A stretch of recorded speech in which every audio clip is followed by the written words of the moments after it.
Poly dimensional हम कैसे समझाएं? बहुत इंटरेस्टिंग कॉन्सेप्ट है ये। सो देखिए, टाइम प्लेस पर्सन है ना, तो इस टाइम पे मैं इस प्लेस में हूँ, इस पर्सन के साथ हूँ, that is the only reality that exist right now, है ना। तो क्या ऐसा पॉसिबल है कि मैं इस टाइम पर अपने चाइल्डहुड में, जब मुझे स्टेज पे मैं अपनी पहली स्पीच दे रही थी और मुझे उसके बाद फर्स्ट प्राइज़ मिला था, तो वो मेरे लिए बहुत मेमोरेबल मोमेंट है। तो मैं सेम टाइम पे, it is not, otherwise it is not possible that I can go back to 30 years and relive that moment. And I, let's say, want to relive that moment because it was an immense joyful moment for me, right? It makes me feel proud, it makes me feel motivated. तो क्या मेरे लिए otherwise possible है कि मैं back in time जाऊँ और उस अच्छे मोमेंट को रीलिव करूँ? याद करूँ is a different thing, but relive करूँ, है ना, वो सारी चीज़ें एक्सप्रेस, आई मीन फील कर पाऊँ। याद और रीलिव में फ़र्क क्या है? I can remember, okay I was on stage या मुझे फर्स्ट प्राइज़ मिला, बट मुझे उस वक्त जब प्राइज़ मिल रहा था, जिस तरीके का मुझे एक्साइटमेंट फील हो रहा था, एड्रेनलिन रश फील हो रहा था, हैप्पीनेस फील हो रहा था, प्राउड भी फील हो रहा था, है ना, तो वो सारी चीज़ें जो साथ में फील हो रही थी, तो वो मैं अभी सिर्फ याद कर सकती हूँ, बट वो पूरा जो कॉम्पैक्ट पैकेज ऑफ इमोशंस है, वो सारा चीज़ें मैं फील नहीं कर सकती. तो it is possible to feel all of those things in the same time. So that is why I call it poly-dimensional concept. So time almost freeze हो जाता है या आप इसी टाइमलाइन में हो?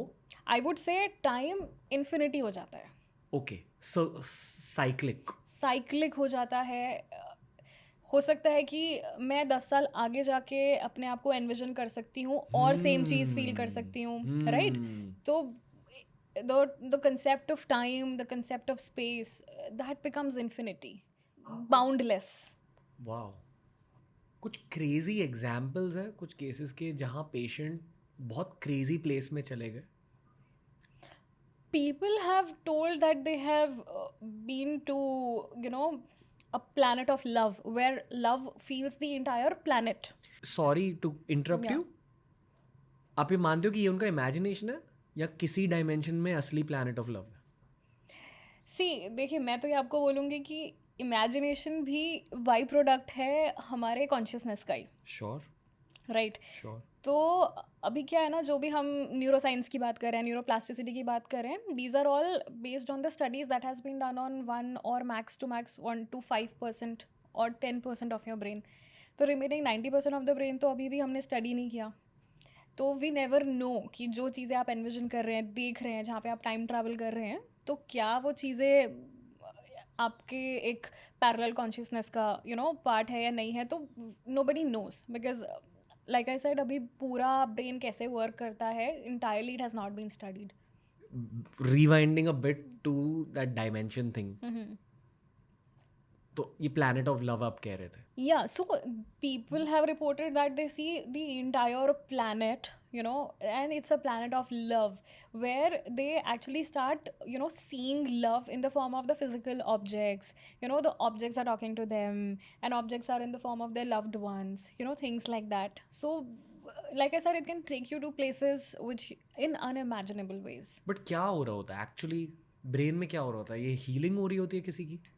आप बेसिकली जो रिसेप्टर्स पे जब दवाई काम कर रही है, तो उस टाइम पे तो वो anti depressant, anti anxiety action दे रही है. In fact body pains analgesic action भी होता है. तो वो सारी चीज़ें हीलिंग हो रही होती हैं. And because you have dissociated for a certain time from the whole problem and everything, तो वो आपको एक फ्रेश स्टार्ट देने में मदद करता है. मतलब you are able to, let's say, जो भी बोझ था मेरे दिमाग पे, you are able to get off that thing. काफ़ी लोग बोलते हैं कि चेस्ट में जो बोझ था ना, हैवी वाली फीलिंग थी, वो चली गई आफ्टर द सेशन. तो आपको ना ऐसे रीसेट कर देता है. I wonder what's physically happening like in the body, वो जो पैरासिम्पथेटिक नर्वस सिस्टम और सिंपथेटिक नर्वस सिस्टम होता है। या so basically sympathetic activity outflow तब बढ़ जाता है जब इंसान बहुत एंग्शियस होता है ना, एड्रेनलिन रश भी हो जाता है, तो उसका उल्टा हो जाता है. मतलब you feel more parasympathetic is like आपके बॉडी का relaxation mechanism. Relaxation mechanism on हो जाता है. So it's obviously got something to do with this treatment correct, कि करेक्ट, ऑन करेक्ट. होता होगा। Yes, yes, that is why you going to a state of ultimate and deep relaxation. um okay, मैं आपसे बात कर रहा हूँ, आप मेरे से बात कर रहे हो, आपका कॉन्शियसनेस मेरे कॉन्शियसनेस से इंटरेक्ट कर रहा है, करेक्ट। ठीक है? अगर आपने आंखें बंद कर ली, मैंने आंखें बंद कर ली, फिर भी जो लाइटें आपको दिखेंगी करेक्ट, अ, जो भी स्टिमुलाई है यहाँ वो पे। भी आपका कॉन्शियसनेस देख रहा है। Yes.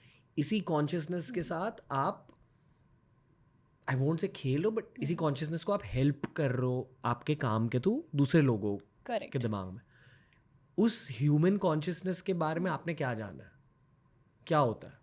Human consciousness is a beautiful concept. मतलब I would say entire ecosystem है वो एक।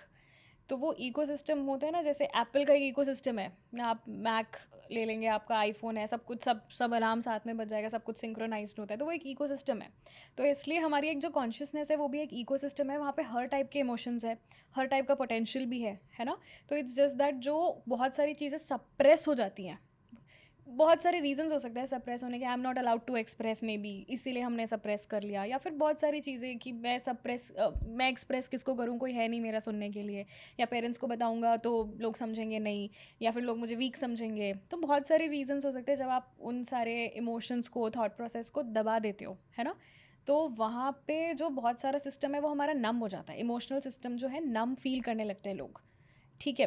तो जब नम फील करने लगते हैं तो वो एक्साइटमेंट, ड्राइव, मोटिवेशन, हैप्पीनेस, है ना, वो वाला फीलिंग नहीं आता। They feel very dull in terms of mood, right.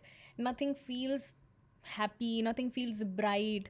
People have reported, in fact गाने भी आपने देखे होंगे ना, जब लोग प्यार में होते हैं तो सब कुछ ब्राइट ब्राइट दिखाते हैं मूवीज़ में, जब सैड सीन्स होता है सब कुछ फेडेड सा दिखाते हैं। तो that is how even things start to appear जब आप एक इमोशनली नम स्टेट में रहते हो। तो वो सारी चीज़ें बेसिकली हेल्प करता है आपको बेटर, मतलब उस चीज़ से एक बेटर आउटकम मिलने के लिए।